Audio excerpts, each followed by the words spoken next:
Hey everyone, and welcome back to The Director's Cut, brought to you by the Directors Guild of America. It's been a light summer, but we are happy to get back to providing you with more craft-oriented discussions with the film industry's top directors. Remember to subscribe to our podcast on Google Play Music, iTunes, Stitcher, or our SoundCloud page at soundcloud.com/thedirectorscut.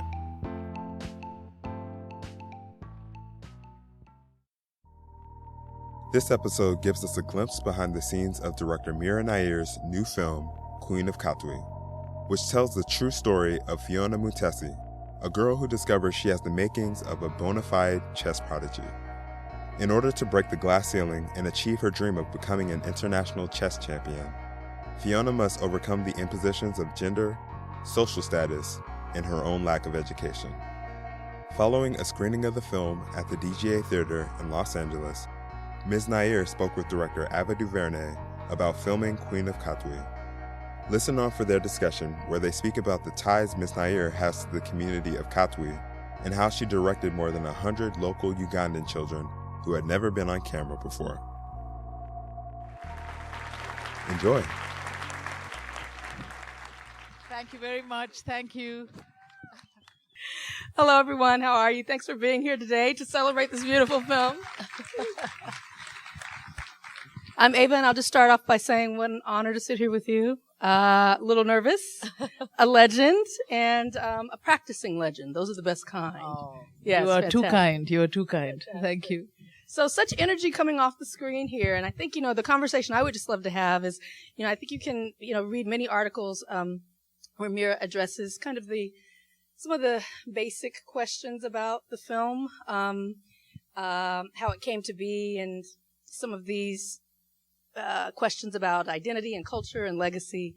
What I'm really interested in talking to her about is her craft and how she shaped and fashioned this film in a way that I feel feels so organic and natural, and yet I can tell that I'm in the hands of a master.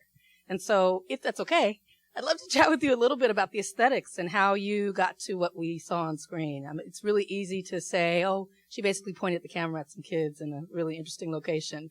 But there's a lot of, design and a lot of very specific choices here. Can you just talk about that challenge of taking a space raw as it is and being able to elevate it to a cinematic experience and what it takes to get there? Sure. I mean, in many ways, this film was about 27 years in the making. And by that, I mean that I have lived, Kampala is my home for the last 27 years. I came to Uganda to make Mississippi Masala there in 1989 and fell in love there, birthed a son there, planted several gardens there, have a film school there, and have been surrounding myself actively with the idea that if we don't tell our own stories, no one else will. But despite being surrounded by students, we have now 680 filmmakers that came out of Maisha, our film school. This story of Phiona Mutesi came from Hollywood. It came from Tendo Nagenda, and who is a Ugandan-born vice president of Disney, who had read about Phiona, who lived in Katwe, about 20 minutes from where I live. And it just tapped immediately not just the inspiration of this young plucky girl who refused to be confined in the place that she was born, and how she meets this teacher and then her mother, and that whole sort of prismatic universe that brings her to achieve her genius and achieve her potential. But it was also a chance to distill those 27 years of living there and loving the dignity and sort of joy of everyday life in an African-specific street, in Kampala, Uganda, where I have been.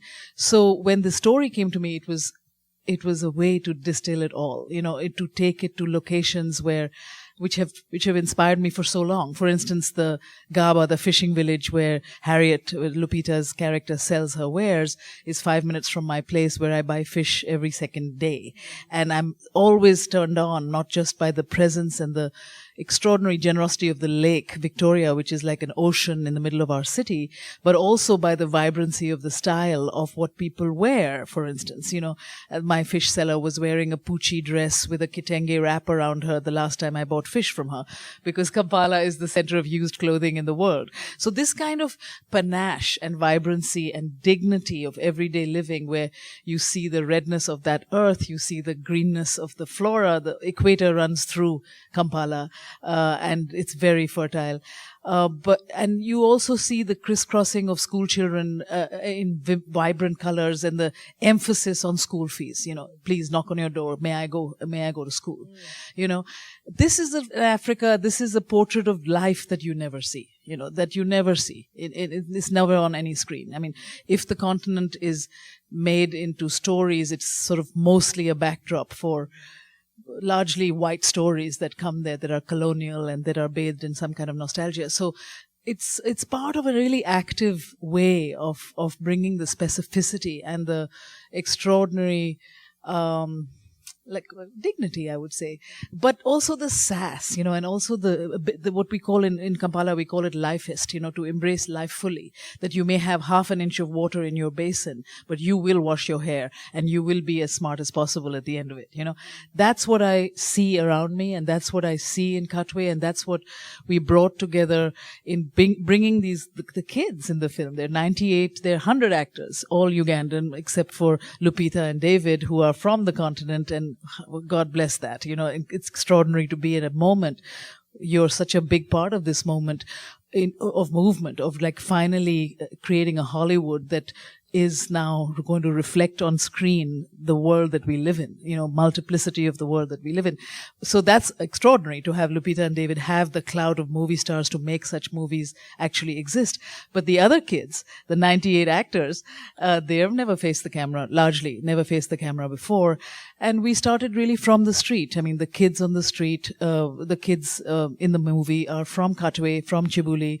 They have families, they have communities, but that life is not unknown to them, the life that they are playing. And that is a constant teacher, when I'm shooting and when I'm preparing, how to get these kids together, to have workshops in movement, in disciplining the mind, really, to be as still as it sometimes is needed for film acting. And to observe all the time in these kids their strengths and their particularities. Benjamin, for instance, the young boy in the film who makes these fantastic sounds and who says grace at the moment, anytime he's nervous, there's dear Father, you art in heaven. I mean, all that is what I was observing, and, seeing their strengths and then harnessing them and putting them in part of their characters, asking for those snaps every time, because that was for me an expression of life. Like, whatever I have, don't feel sorry for me, babe. I'm gonna say, this is it, all that is part of being familiar with the universe, but also being, looking to harness, in the same way that Katende did for Phiona. Long-winded answer to answered several of my upcoming questions. Yes. Yeah, good. So the integration of your kind of big, very well-known Hollywood stars with these, emerging actors and unpracticed actors, new faces. What were some of the techniques, or what was your approach to kind of making them feel as a part of the community and making the community accept them? David, who's a great friend, talked to me about the way in which he felt very immediately integrated into that community, the family, the space. How did you approach that? Well, we started with the kids about 6 weeks or 4 weeks before Lupita and David came in. And by that I meant, they were workshops, they were in movement, in choreography, even in the speech, and how to speak clearly within our own accent of, using Luganda, how to speak clearly, all kinds of things. And when Lupita came in, with about 4 weeks before the shooting began, I remember the first day, all holding hands and those sort of theater workshop type of exercises. And she looked around and she just looked at me, and I've known Lupita since she was a young woman, way before she became an actor. She was my intern and my assistant, and then was part of my film school in Maisha, where she made her first films in the year 2006. So I've known her like a daughter. And in this circle of holding all the kids and being in this workshop, she suddenly looked at me in this film of like almost tears in her eyes, and she says, everyone is my color. And that was just astonishing for her. And for us, of course, it was just like how we live. But it was a big thing for her, to fly in from, New York City or wherever she came from, and to have that astonishing kind of solidarity, in that sense, just to begin. And so immediately it was practical things, like Lupita asked her film family, who had been created by then, so let me, I'd like to prepare lunch and invite Mira to the lunch after, let's go to the market and you teach me how to hustle for vegetables, how to get the right thing, what is a typical Ugandan meal, and all of that. And they cooked, sitting on her haunches in a little room where Madina lived, the girl who played Phiona, because again, the kids come from very similar, it's a very similar life that Phiona lived, is what Madina lived. And, and I came 2 hours later, and I'm here to say that the meal tasted pretty damn good. And it was immediate family politics. Like when I was there, they were cooking, and, there was Night, the lovely young girl who's playing Night, giving her mother attitude and saying, oh my God, this was not as good as, that, you're really try harder. She was giving her, grief. And it was a lovely way to break the ice. Yeah. And actually with children, there is no other way to break the ice than the gift of time, especially that young, lovely 2-year-old baby Ivan. I mean, he stole every scene he was in because he was utterly comfortable with his mother on screen. Lupita, I mean, she used to spend all weekends, every time it was with this film family. And they are still together here in LA. I mean, they literally don't leave each other, and she is their mama, and that is that, So firstly, it was that, creating that type of familiarity and a cocoon of safety, in a sense. I also introduced her to several other sort of Baganda, ladies who had gone and seen a lot that I knew, who have gone through life in the struggle of life, and how they process it in a way that is completely like alchemizing it into a kind of healing. And that is how I associated with Harriet herself, the real Harriet. She's a formidable woman who has seen so much, but she has processed it into not being a bitter woman, but instead being a woman who is shy but full of courage. Actually, she's a mother courage. And so I surrounded Lupita with women like that, a couple of women so she could understand, how you don't get used up by the struggle, but that you alchemize it, you use it, With David, it was instantly, of course, he had Robert Katende, all the time in front of him, but he almost shied away from that, not wanting to imitate a man who is right there in front of you.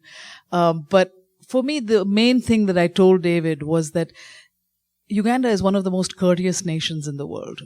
Our people there's a great sweetness, there's a great emphasis on greeting, on courtesies, on that self-effacing quality. It's not like forceful, assertive, I used to tease him, like we always associate with the Nigerian folk. They come in, the hustle, and it's a very different vibe, very different vibe. And that was really kind of almost all I had to say to David, because it was not about that forcefulness. It was much more about a self-effacing sweetness, but tough love, but in that way, and he just is sublime, as you well know, in terms of just, grasping the atmosphere. And the big thing is we shot in Agape Church. That church was actually where Katende created the pioneers. We shot in Katwe, in actual right there places. So the community was real, and the community helped a lot, in making it real. But also remember that the kids come from there.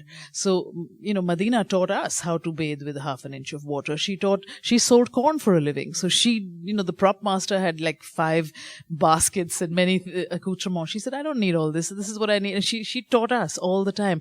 And she taught Lupita and David all the time.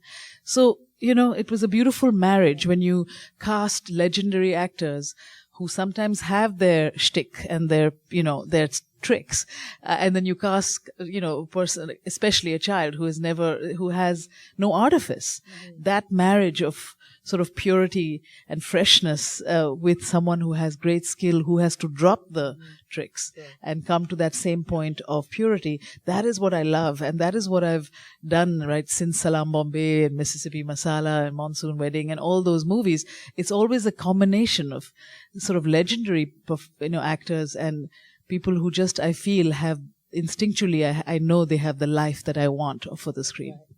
Well, it takes great direction and leadership to get them there, and you always seem to get them there. So that's fantastic. I'm so struck by something that you said, Lupita's observation of everyone has skin like me, because this film, I think, it's the way I feel when I watch the film. It's the way I feel when I watch, a film by Ryan Coogler or, a film by Casey Lemons. It's so rare to watch a film, let alone be on a set where everyone looks like you. And it's, if you always experience that, it's something that you take for granted. But I just want to point that out, and what you've seen here, how much of an anomaly it is, a break in the reality of working in Hollywood, to both see it on screen and feel it behind the screen. So, and to have a woman of color director, we were like two unicorns sitting here. It really is. And, it should be more. It should be more. So forward-thinking people who agree with that, I hope we all do what we can to make it true. But can you talk a little bit about your work with your cinematographer? Who he was, a big fancy name, and how, your collaboration was? Sure. I mean, the cinematographer is the great Sean Bobbitt. And this was the first time that I worked with him. I also brought on Miles Goodall, who was the second cinematographer, second camera, because we had a lot of times, almost all the time, two cameras going, especially chess. We can talk about how to shoot chess. That's another story. But so Sean, I really work visually very much hands-on in a way, and I'm very inspired both by photography and the world around me. And of course, knowing these environments as intimately as I did, I knew, like, I wanted the wood stacks of Gaba. I knew I wanted chess to be played on the edges of the lake. I knew the blue of the Agape Church, blue slats, wooden doors. I all of those things was what I led Sean to seeing. But Sean is a real child of Africa himself. He must have made about 12 feature films there. He came from news, and he came from really being in the trenches. And I loved that. I loved that nothing fazed him. He was not a foreigner there at all. So that was one thing and so what I do normally is I create a visual book, a notebook for myself and for my team, because my whole thing is to educate, to sort of communicate as much as I want to know. I want my heads of department to have, so that by the time we're shooting, especially in a film like this, when inspiration is right on the street everywhere, inspiration is what the kids are doing between takes, that I have to be completely, almost an empty slate at the moment of shooting, so I can receive such inspirations. So I want to communicate everything I do much beforehand. So I create a visual book, a book of photographs. Some of them I take, some of them are photographers I've loved, that reflect the tone of this film. That's what I presented first to Sean. And then, of course, it was lots to do with the locations, walking the streets and really looking at the locations. That was a big part of it. And then we, like traditionally, we sat down and we do our scene breakdowns, and we never get through more than like 60% if we are lucky, through the film. But what we talked here about was really how to film the chess, because we knew what the world would be showing us and which kind of world we were looking at. But the chess was the big challenge, because there are about 15 or more games in the film. These games are structured on actual moves that Phiona played, actual moves that were played all the time, so that you can't just fool around moving chess pieces around.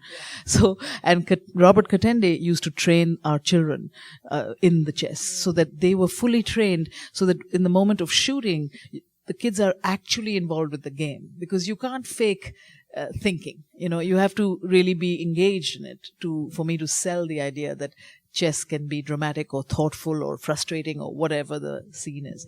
So that was a big thing. How do we film each game uniquely? So we designed that. We actively designed, like, this one was going to be shot from above, this one from below, this one, and then we kept building on that. a big part of the shooting was Sean loved to do these sort of observational tracking shots. So we would build tracks between, shacks or whatever, the street, or we were always on the street. And Miles Goodall, the other cameraman whom I also have worked with for several years, is much more intimate, roving, much wilder, sort of more anarchic in some senses. Also very good with nature, so that while Sean and I were doing dramatic scenes, Miles was off filming the rain or filming the birds or filming the lake. So we constantly were in tandem, and I think that the cutting, which was masterfully done by Barry Alexander Brown, who did Salam Bombay and several films of mine, and then works with Spike a lot. The work we did in the editing room really was what made this mating dance, as I used to call it, between the two cameras work really brilliantly. So that was how we did it. Yeah. Wow. Exciting. I just want to chat a little bit. I don't know how much time we have, but I want to talk a little bit about you talked about how this film came to you, but it's just such a odd, unlikely thing to have a person like Tendo Ngenda even in the studio space, in the studio system. He brought you this. He brought me A Wrinkle in Time, which is a film that I'm about to do for Disney, and it really speaks to what can happen when you have different points of view in a structure that's been around for so long, within a system, the Hollywood system that's been around for so long. How one person can shake it up and make a bit of a difference. And I wonder if you can talk a little bit about the experience of, I never do a Q&A when I'm trying to talk about the studio executive. Oh my God, who wants to do that? But this one is one that's really broken down doors for a lot of forward-thinking approaches to film there. And so what was your experience like, and was that very different from what you've had before? Yeah, I have to say that I have worked with the studios now, maybe 4, 5, 6 films over the years or more. And this has been hands down my most exciting and positive experience. People thought that, it's a Disney film, it'll have to be Disneyfied. And I can really stand here and tell you that there's nothing in this film that either had to be sugar-coated or was varnished in any way or sanitized in any way. Even when I was shooting it and I had Lupita backhandedly, slap her older daughter for night for leaving the kid in the what then became the floods. Even while I was shooting that was the first take, what you saw, there was a voice in my head like, Disney's going to get me for this. They're going to ask me to take away the slap. I just have a feeling. And actually there was someone, not Tendo, on the set who came up to me and said, Mira, can you just do another version? And I said, well, I'll do it, but I want to use this version of the slap. And, I ended up using it. They never pressured me for 1 second about, we can't show violence. This is whatever. So it was a very interesting kind of place of trust that happened from the beginning, where we never got a note about cleaning it up, which is what you might expect, Right. I thought, and we created a lot in the editing. We created a lot in certain scenes that didn't exist. They were existing for other reasons.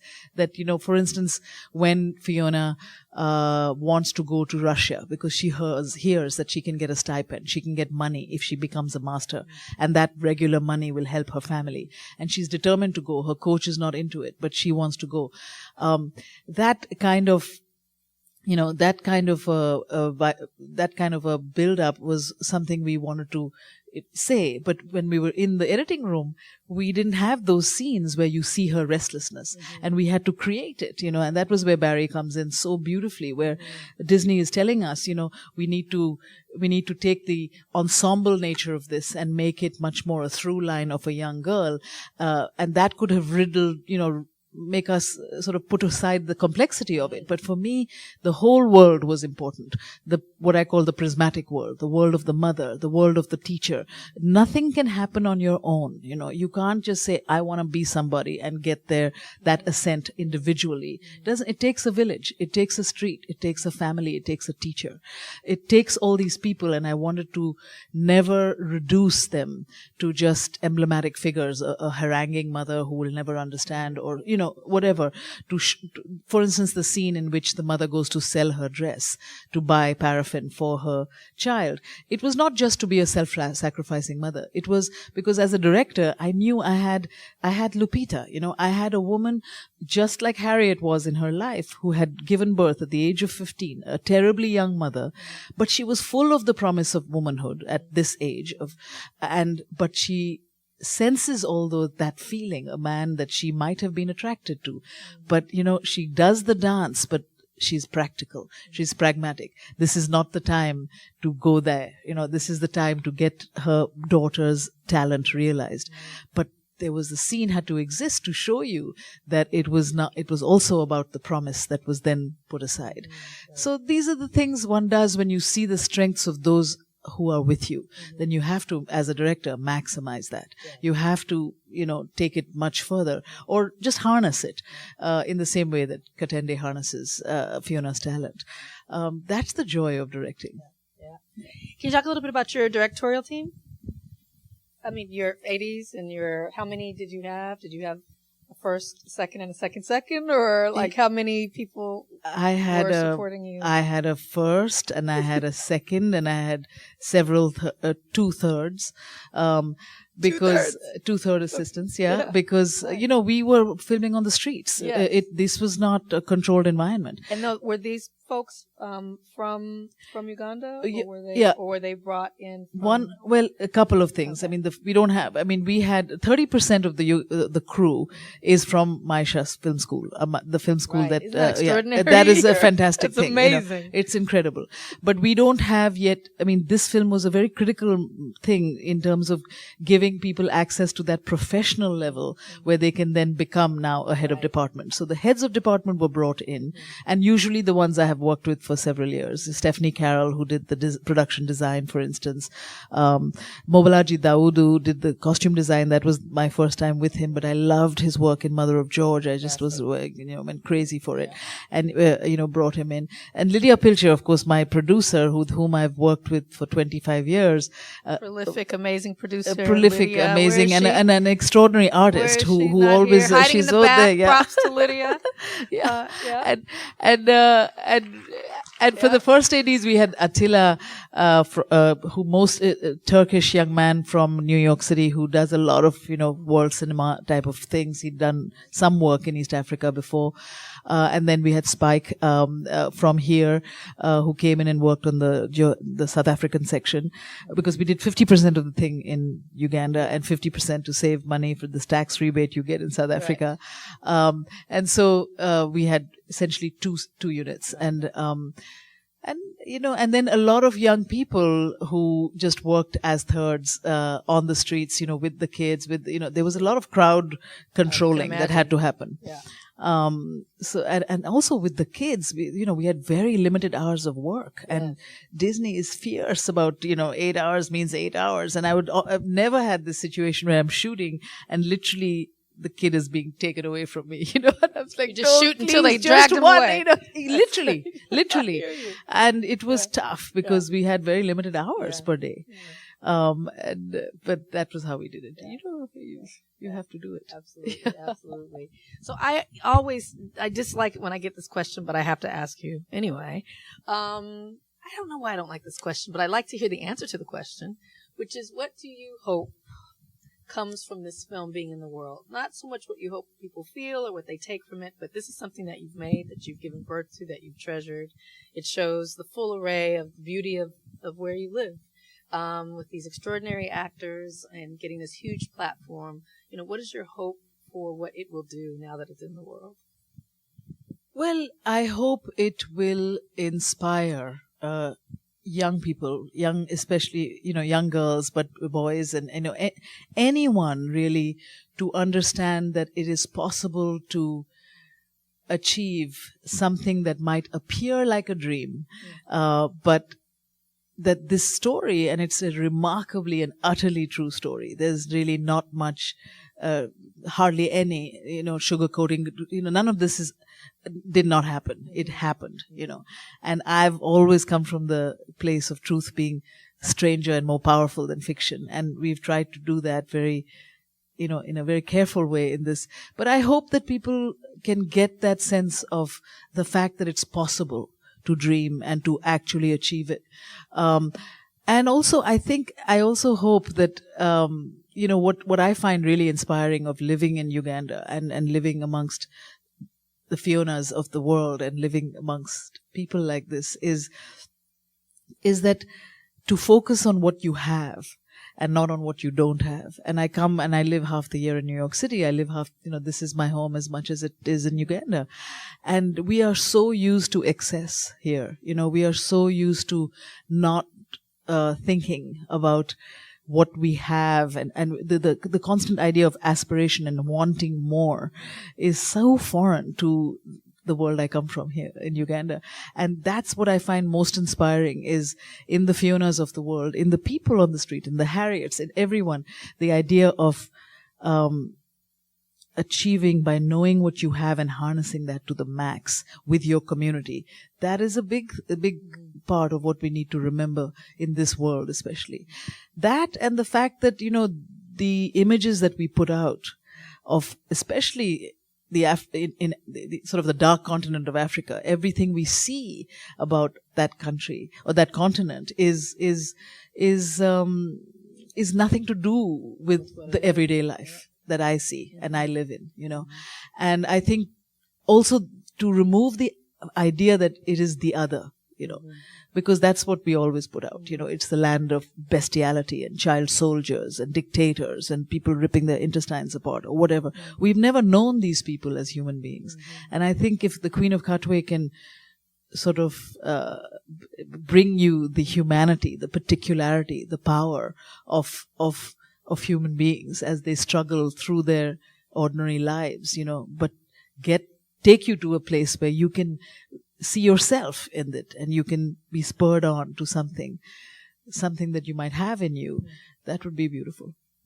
And that's the very reason why we celebrate you. So grateful for the piece. Mira, thank you so much. Thank you, Ava. Please encourage people to go and check out this film. Thank you so much for being here. Thank you. Thank you, Ava. Thank you so much. Thanks for listening to the DGA Q&A. You can watch more discussions like this on our website or our YouTube channel. And if you haven't already, please subscribe to The Director's Cut on iTunes, Google Play Music, Stitcher, or our SoundCloud page so you won't miss an episode. And if you're enjoying the podcast, please leave us a review. We'd love to hear your feedback. Thanks for listening and have a great week. This podcast is produced by the Directors Guild of America. Music is by Dan Wally.